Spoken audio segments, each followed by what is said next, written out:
Mais comme il est habillé un peu en pyjama et tout ça, il fait tout pour ne pas respirer fort, pour ne pas faire de bruit. Donc il s'ensuit maintenant des actes de barbarie où on attaque sa femme, ses enfants pour dire où est-ce qu'il est, on le cherche, mais on ne veut pas le tuer. Ceci, cela. Donc Olympio entend tout. C'est un blanc qui dirigeait le Togo. C'est le commandant Métrier qui dirigeait le Togo. Aujourd'hui, c'est toujours un blanc qui dirige le Togo. Je reviendrai là-dessus. Et Olympio entend la voix d'un blanc qui donne les ordres par Tatiwanki, qui dit, mais Étienne, il est où? Mais on ne sait pas. Tout ça. Donc, à un moment donné, le commandant Métrier s'énerve. Parce qu'il y a des mots dans son français poisseux. Il dit, il est parti à la sauvette dans le gris-gris. C'est-à-dire que Eyadema veut dire par cette expression qu'il a disparu.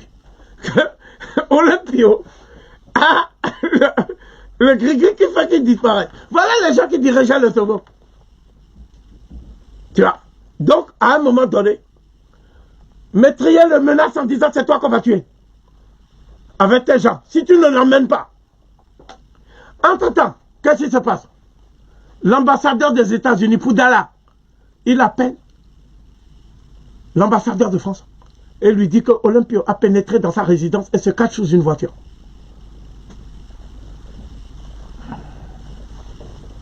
Ça, c'est le premier temps. C'est l'ambassadeur des États-Unis qui a dénoncé Olympio. Pourtant, Olympio dit que son meilleur allié dans le monde, c'est les États-Unis. Deuxièmement, l'ambassadeur des États-Unis dit maintenant que si l'ambassadeur de France souhaite s'emparer d'Olympio, il suffit d'entrer discrètement dans la concession que les États-Unis ne verront pas de convénient. Donc ils viennent et ils localisent la voiture. Il a même dit la couleur de la voiture sur laquelle il est. Et là maintenant on commence à maltraiter le président, à le déshabiller, à l'humilier, à tirer ses cheveux, à tirer. Et ce genre de choses, la France aime ça. Les mises en scène de la mort de Lumumba, les mises en scène de la Gbagbo, déshabiller Gbagbo devant les caméras, ça s'appelle des rites prophylactiques. Métrier étant lui-même franc-maçon. Donc, spécialiste de tels rites sataniques. Métrier. Donc, Eyadema tire le président, sans ménagement. Et on entend Chalot, Chalot, viens ici, Chalot.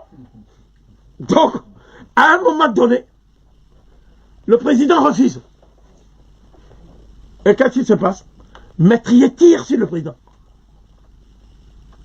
Et on prend le corps. Et on dit maintenant que Eyadema doit dire que c'est lui qui a tué le président. Je dis ce soir que les allégations selon lesquelles Étienne Eyadema aurait tiré sur le président Sylvanus Olympio sont fallacieuses, nulles et de nul effet. Ce sont les archives diplomatiques des États-Unis qui nous le montrent, qui sont actuellement à la bibliothèque du Congrès aux États-Unis. Vous allez à Washington, vous avez les archives. Parce qu'au bout d'un certain nombre d'années, les Américains sont obligés de déclassifier les archives et de les rendre aux historiens. C'est comme ça qu'on a su. Mais les archives françaises sont toujours scellées jusqu'à aujourd'hui. Bien. Et Macron n'est pas prêt de les ouvrir.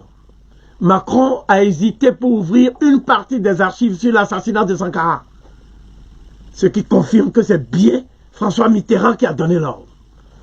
Quoi qu'il en soit, ce que nous voulons dire ici, pour que chacun d'entre nous comprenne les enjeux, c'est qu'on prend le cadavre. Et le cadavre devient un cadavre en rétention. C'est-à-dire la femme même de Olympio n'a pas le droit de prendre le cadavre de son mari pour l'enterrer. Je vais même plus loin. Le peuple togolais est interdit d'attroupement. Mais que dit la France? Que la mort d'Olympio n'a provoqué aucune émotion dans le peuple, qu'il était impopulaire, qu'il était ceci. Et on a pris le cadavre et on a dit on ne va jamais l'enterrer au Togo tant qu'il y a des sera là. Tant qu'il y a des sera au Togo, tant que les Yalémas vont diriger le Togo, hein, il n'y aura jamais de... Donc on a pris le cadavre, on l'a enterré à Agoué, au Bénin. À Agoué. Et on a interrogé Gilles Christ Olympio, le fils de celui qu'on a enterré au Bénin.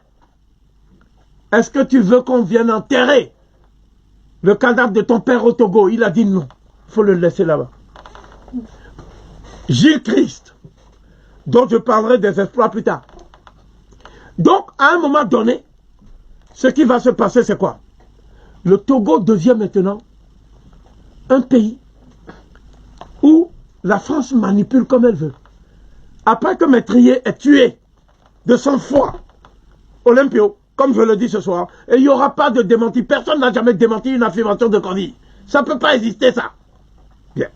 À un moment donné, qu'est-ce qui s'est passé? Ce qui s'est passé, c'est qu'ils ont pris un métis de père polonais et de mère togolaise, noire, qui s'appelait Nicolas Gruniski. Et ils ont dit, prends le pouvoir. Or, Gruniski avait des liens de parenté avec Olympio. C'est comme si on tue ton parent et on te dit, prends sa place. Gruniski prend le pouvoir, mais ne dirige rien. J'attire votre attention sur le fait que c'est un blanc qui dirigeait le Togo. C'est le commandant Métrier qui dirigeait le Togo. Aujourd'hui, c'est toujours un blanc qui dirige le Togo. Je reviendrai là-dessus. Quoi qu'il en soit, Métrier fait semblant de dire à Gruniski, va faire tel discours. Mais tout est écrit à Paris. Tous les discours de Gruniski. Gruniski était donc devenu leur marionnette. Mais souvent, les marionnettes, quand tu les actionnes, le fil se coupe. Donc, il n'est plus tellement marionnette. Donc, Gruniski a dit non. À partir de maintenant, il faut quand même le laisser faire ses discours. Parce qu'il a des diplômes quand même. On dit, ok, il faut lui faire un coup d'État. On fait un coup d'État à Gruniski. Et il y a des morts. Les hommes debout, les femmes debout. Qui devient président. Pour humilier le Togo. Dire vous étiez dirigé par un surdiplômé. Voilà un inculte qui arrive aux affaires. Cruel. Cruel. Qui arrive aux affaires. Donc Eyadema devient maintenant avec Bongo. Albert Bernard Bongo. Qui va dire plus tard qu'il s'appelle Omar Odimba. Je vais m'occuper de son cas plus tard.